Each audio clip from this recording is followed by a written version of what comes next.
Hey there, welcome to day 1360 of What You Up To Now. Sharon Horne-Ellstrom here, documenting the journey as I transition from the brick and mortar corporate world of business to the online world of business.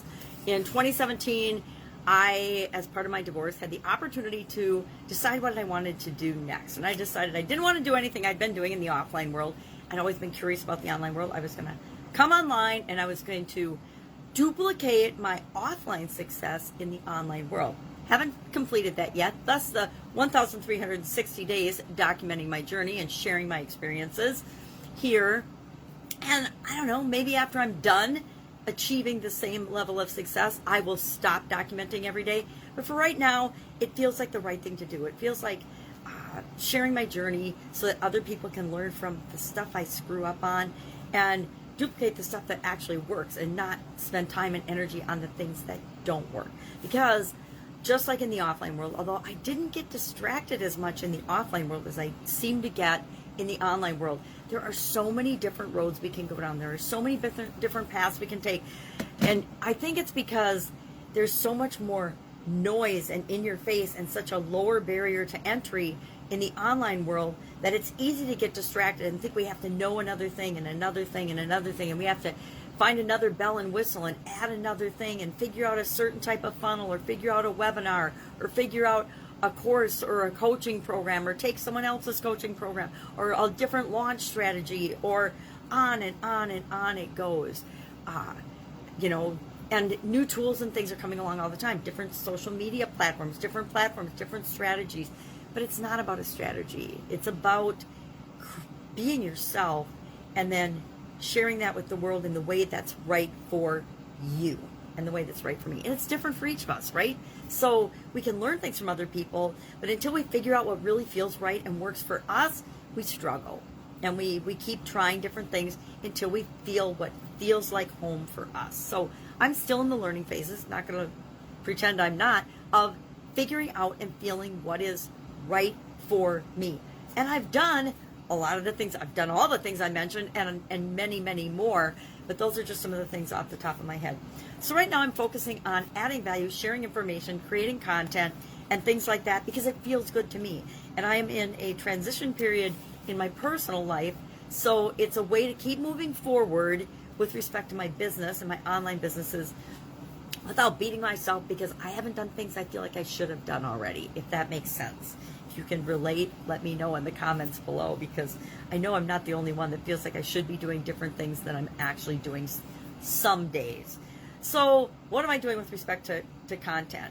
We are in the final third of the 9th, actually, free 30-plus day Get Up and Go Challenge. We're doing the Get Up and Go Challenge, and in that, I share a framework called the SOAP framework that helps people to install in their subconscious, a process that guarantees they will have better results after any change or challenge or obstacle or problem that they're faced with than before, and that they'll have a better result than if they didn't have a framework that they were using that guaranteed they'd have a better result.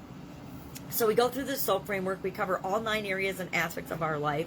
And again, different gurus, different guides, different wise people, much wiser than me, made up different categories and how we categorize and separate different areas of our life. Really, we're all one whole being, one human being. But it helps us consciously to think of different areas and aspects of our life, set goals and objectives, and have plans and activities and habits for the different areas and aspects of our life.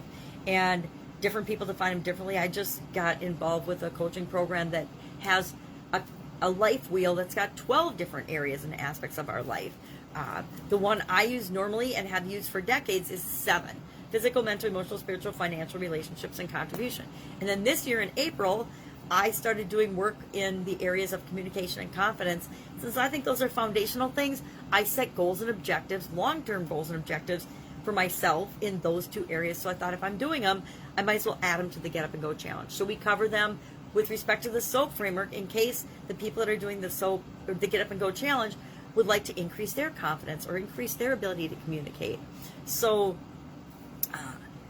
today was about relationships. We're covering physical, financial, we already did the SOAP framework for physical, one a day, SOAP. Physical, financial, and relationships we do it for, because those are the three big areas that impact most people. In any area and aspect of our life, if you ask somebody right now, if you were to ask 100 people, what is their biggest challenge? I would guess that 99 to 100% of the people that you ask would say it's something that's in one of those three areas or aspects of their life that's giving them the biggest challenge or concern right now. Now, the other areas and aspects of our life, of course, if we ignore any of them too long, they will get our attention. If we ignore any area or aspect of our beingness for too long, something will happen for it to get our attention. At least that's been my experience. So today was all about relationships and our options with respect to relationships. So we covered visualization and imagination, and I gave 7 tips for beginning visualizers or beginning visualization. Because visualization is one of those things that I told myself I struggled with and I wasn't good at and I couldn't do. Which whenever we tell ourselves we're not good at something, we struggle with it, or we can't do it, or we're not good at it, guess what? We're not good at it. It's a challenge for us. We struggle with it. We have a hard time. But if we understand, like anything else, it's a process and we can learn it and we can get better and better and better at it. And the truth is, we all do it already. Our human brains work in pictures. Our brains don't function in words and communication. That's something we learn much older. I'm living with my granddaughter, and she is 8 months old now, and it's been fun to watch her progress. Now she's at the screaming sounds, and she can say kind of da da da da. And it sounds like she says some words sometimes, but it might be our imagination. But she understands and she knows what many, many things are, even though she can't say what the name of them is. She thinks in pictures. So if she wants a bottle, she already has a picture of a bottle in her mind, even though she has no idea what the word bottle means, right? Even though we've probably said it to her hundreds of times. Or milk. So we're trying to teach her some sign language, which I think she's got milk, but it's hard to know what the different ones are, what she understands yet are. But by a year old, I guess little kids can sign, so we've been playing with that with her. All done. That's my favorite. All done. I'm all done. Excuse me. So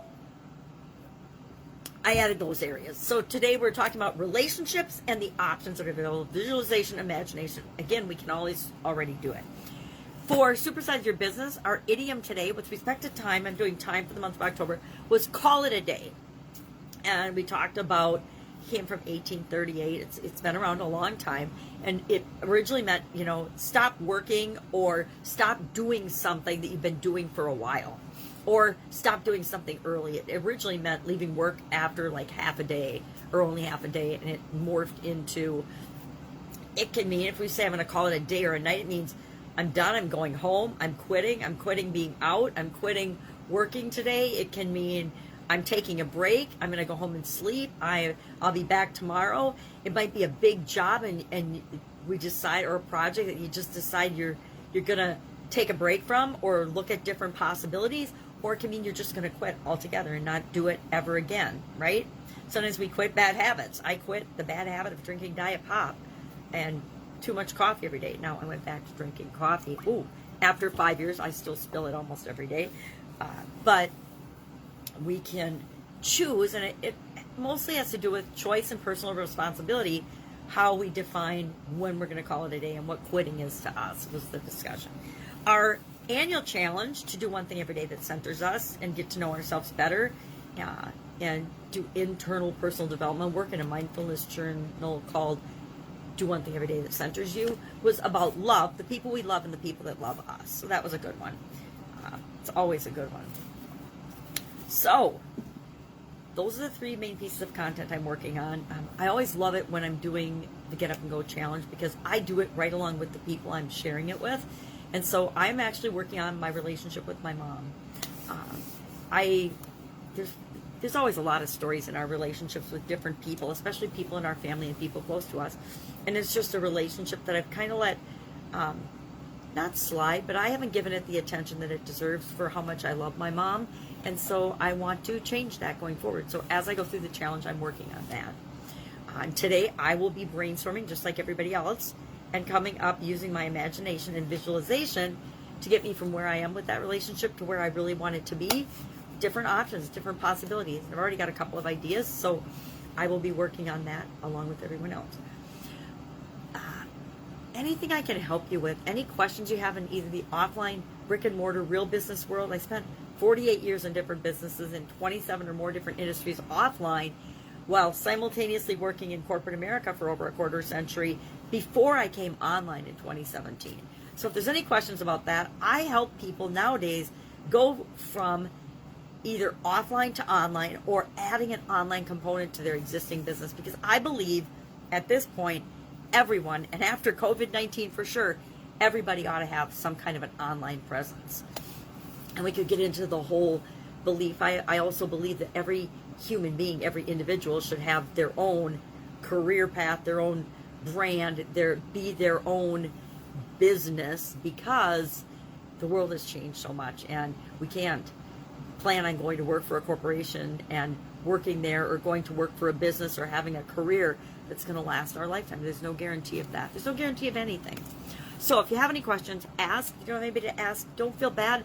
Been there, done that, and I wished I had someone to ask. So I clearly expect people to take me up on the offer when I say, because I won't be able to offer that forever, but right now I can. My life is working in a way that's in a time period where I have little blocks of time where I can stop and I can answer questions. And I want to be able to do that. I want to be a resource for people that think they don't have a resource, and to make sure that you don't get stuck, because I know how that feels and how hard that is when you just have one little question or one little idea that is holding you back from doing what's next. And if you just had someone to talk to or ask, you could get over that hurdle and move forward and get your momentum and your progress going again. And so I want to be that resource for the people that I can be that for, the people that are willing to ask. Because guess what? Most people won't ask. Most people will just stay stuck and make excuses for why they're stuck. And so I want to take away all the excuses of being stuck by saying, hey, ask. There's incredible power to asking. I learned this from a gentleman when I first came online. Actually, before I even came online, I learned it from him. But soon after I came online, he passed away. So I will forever remember him for reminding me to ask. If you don't ask, the answer is always no, right? All right, have a great day. If I can help you in any way, please ask. Otherwise, be with you tomorrow.